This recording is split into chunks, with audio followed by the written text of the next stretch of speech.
இன்றைய அரசு செய்திகள் மற்றும் முக்கிய செய்திகள். நீட் தேர்வு விவகாரம். மாணவர் போராட்டத்திற்கு ஆதரவு.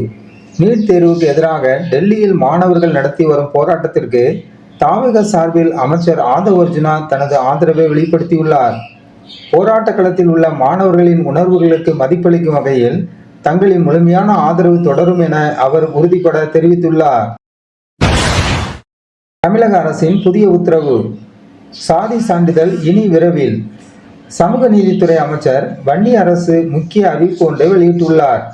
இனி ஆதி திராவிடர் இனத்தவர்களுக்கு 2 நாட்களுக்குள்ளும், பழங்குடியினர்களுக்கு 1 வார காலத்துக்குள்ளும் சாதி சான்றிதழ்களை பெற்றுத்தரும் வகையில் நடவடிக்கைகள் எடுக்கப்பட்டுள்ளதாக அவர் தெரிவித்துள்ளார்.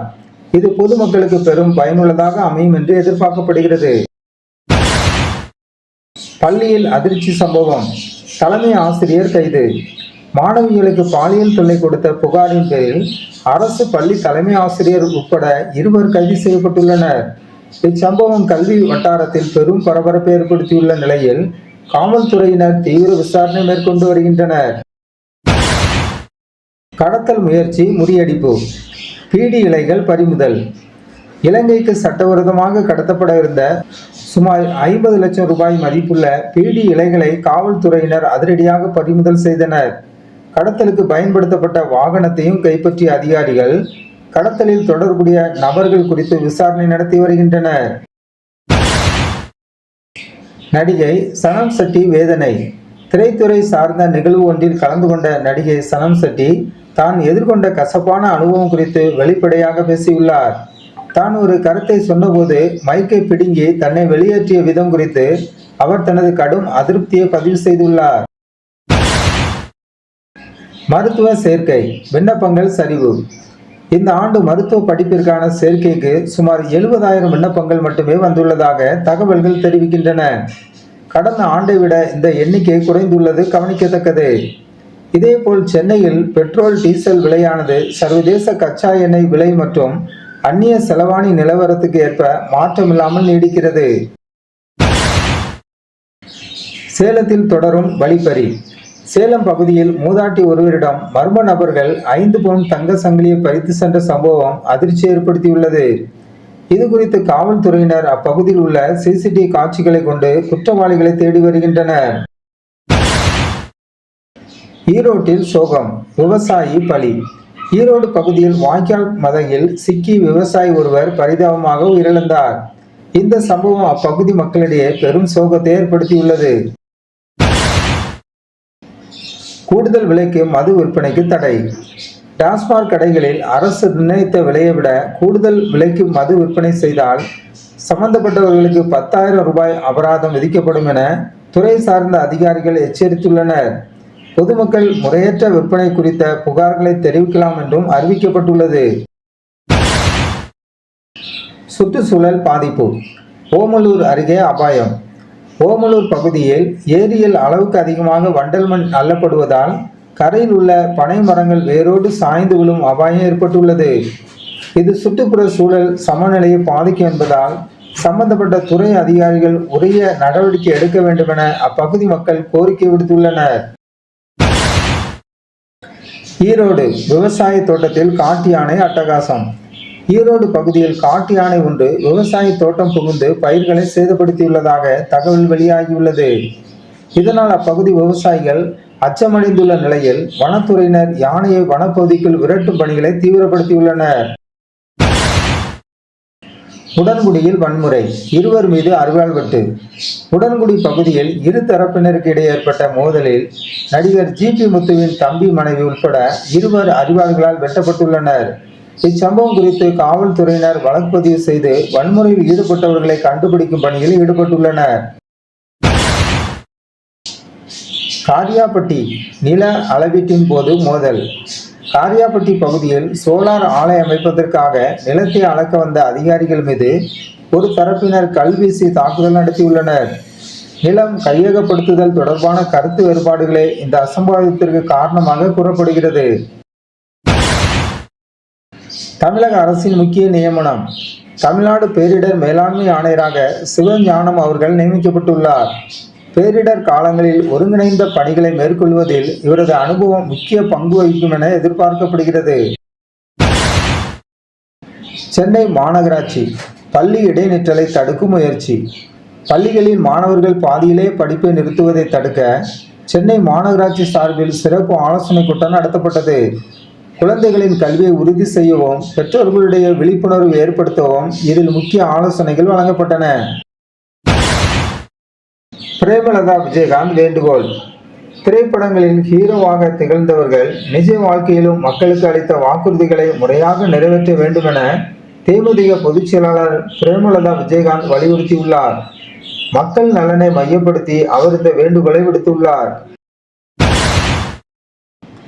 இந்தியா ஜிம்பாப்வே T20 மோதல். இந்தியா மற்றும் ஜிம்பாப்வே அணிகளுக்கு இடையிலான இரண்டாவது T20 போட்டி நாளை நடைபெற உள்ளது. முதல் போட்டியில் இந்தியா வெற்றி பெற்றுள்ள நிலையில் தொடரை கைப்பற்றும் முனைப்பில் இந்திய அணியும் பதிலடி கொடுக்கும் நோக்கில் ஜிம்பாப்வே அணியும் களமிறங்குகின்றன. ஆப்கானிஸ்தான் தொடர் அறிவிப்பு. வரும் செப்டம்பர் மாதம் இந்தியாவிற்கு சுற்றுப்பயணம் மேற்கொள்ளும் ஆப்கானிஸ்தான் கிரிக்கெட் அணி இந்திய அணியுடன் 3 போட்டிகள் கொண்ட T20 தொடரில் விளையாட உள்ளது. இதற்கான அதிகாரப்பூர்வ அறிவிப்பு வெளியாகியுள்ளதால் கிரிக்கெட் ரசிகர்கள் உற்சாகத்தில் உள்ளனர். கிரிக்கெட் வீரர் வருண் சக்கரவர்த்தி நிகழ்ச்சி. நடிகர் விஜயின் சினிமா பயணத்தை பாராட்டி கிரிக்கெட் வீரர் வருண் சக்கரவர்த்தி தனது நினைவுகளை பகிர்ந்துள்ளார். காதலுக்கு மரியாதை படம் மூலம் இன்று வரை விஜயின் தீவிர ரசிகனாக இருப்பதாகவும் அவரது கடைசி படத்தை ரசிகர்கள் கொண்டாடி வருவதாகவும் அவர் குறிப்பிட்டுள்ளார். தேர்வு முறைகேடு. புதிய சட்ட மசோதாவிற்கு ஒப்புதல். தேர்வு முறைகேடுகளை தடுக்கும் வகையில் மத்திய அமைச்சரவை புதிய மசோதா ஒன்றுக்கு ஒப்புதல் அளித்துள்ளது.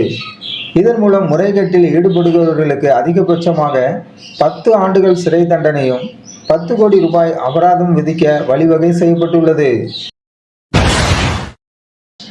தென்கொரியா தொழிலதிபர் ஒருவருக்கு பெரும் இழப்பு. தென்கொரியாவில் விவாகரத்து தொடர்பான வழக்கு ஒன்றில் தனது மனைவிக்கு இழப்பீடாக சுமார் 6200 கோடி ரூபாயை வழங்க வேண்டுமென அந்நாட்டு நீதிமன்றம் தொழிலதிபர் ஒருவருக்கு உத்தரவிட்டுள்ளது. சொத்து பகிர்வு தொடர்பான இந்த தீர்ப்பு சர்வதேச வணிக வட்டாரத்தில் பெரும் விவாதத்தை ஏற்படுத்தியுள்ளது. சவுதி இளவரசர் மறைவு. அதிர்ச்சி தகவல். சவுதி இளவரசர் ஜலாவி அல் சவுத் காலமானார். அளவுக்கு அதிகமான போதைப் பொருள் பயன்பாடே இவரது உயிரிழப்பிற்கு காரணம் என தகவல்கள் வெளியாகியுள்ளன. இந்த சம்பவம் அப்பகுதியில் பெரும் சோகத்தை ஏற்படுத்தியுள்ளது. இம்ரான்கானின் மகன் உருக்கமான வேண்டுகோள். பாகிஸ்தான் முன்னாள் பிரதமர் இம்ரான்கானின் மகன் காசிம் கான் தனது தந்தையின் உயிரை காக்குமாறு சர்வதேச நாடுகளுக்கு உருக்கமான வேண்டுகோள் விடுத்துள்ளார். இம்ரான்கானின் தற்போதைய சூழல் குறித்து உலகம் முழுவதும் கவலை எழுந்துள்ள நிலையில் இந்த வேண்டுகோள் முக்கியத்துவம் பெறுகிறது. மியான்மரில் மீண்டும் நிலநடுக்கம். மியான்மர் நாட்டில் மீண்டும் நிலநடுக்கம் ஏற்பட்டுள்ளது. ரிக்டர் அளவுகோலில் இது 4.3 பதிவாகியுள்ளது. நிலநடுக்கங்கள் தொடர்ந்து பதிவாகி வருவதால் அப்பகுதி மக்கள் பாதுகாப்பு முன்னெச்சரிக்கைகளுடன் இருக்குமாறு அறிவுறுத்தப்பட்டுள்ளனர். இந்தியாவிற்கு முதலீட்டு அழைப்பு விடுத்த ஜனாதிபதி. ருமேனியா சென்றுள்ள இந்திய ஜனாதிபதி திரௌபதி முர்மு அந்நாட்டு ஜனாதிபதி நிக்கோசர் டென்னை சந்தித்து பேச்சுவார்த்தை நடத்தினார். அப்பொழுது இந்தியாவில் முதலீடு செய்ய வருமாறு அந்நாட்டு நிறுவனங்களுக்கு அவர் அழைப்பு விடுத்துள்ளார். இது இரு நாடுகளுக்கும் இடையிலான பொருளாதார உறவை வலுப்படுத்தும் என எதிர்பார்க்கப்படுகிறது. அரசியல் களத்தில் சௌமியா அன்புமணி குறித்த பேச்சு. சௌமியா அன்புமணி விரைவில் அமைச்சராக வேண்டும் என பாமக நிர்வாகி ஒருவர் விருப்பம் தெரிவித்த வீடியோ சமூக வலைத்தளங்களில் வைரலாகி வருகிறது. அருகில் இருந்த சௌமியா அன்புமணி இதை சிரித்தபடி கேட்டுக்கொண்டது அரசியல் வட்டாரங்களில் பல்வேறு ஊகங்களை உருவாக்கி உள்ளது. ஜனநாயகம் படம் குறித்து JCT பிரபாகர் கருத்து. ஜனநாயகம் படம் பார்த்தால் மூளைக்கு சுறுசுறுப்பும் விறுவிறுப்பும் கிடைக்கும் என்று சபாநாயகர் JCT பிரபாகர் செய்தியாளர் சந்திப்பில் தெரிவித்துள்ளார். மாணவர் போராட்டத்திற்கும் இந்த படத்திற்கும் எந்த தொடர்பும் இல்லை என்பதையும் அவர் தெளிவுபடுத்தியுள்ளார். தமிழகத்தின் புதிய பொறுப்பில் ராஜேஷ் லக்கானி. மூத்த IAS அதிகாரியான ராஜேஷ் லக்கானி தமிழகத்தின் நில நிர்வாக ஆணையராக பொறுப்பேற்றுள்ளார். மத்திய அரசு பணியிலிருந்து விடுவிக்கப்பட்டு மீண்டும் மாநில பணிக்கு திரும்பியுள்ள இவரது நியமனம் தமிழகத்தின் நிர்வாக ரீதியான பணிகளில் புதிய மாற்றங்களை எதிர்பார்க்க வைக்கிறது. ஜாய்ஸ் டிவி சேனலுக்கு புதியவராக இருந்தால் ஜாய்ஸ் டிவி சேனலை சப்ஸ்கிரைப் பண்ணுங்க.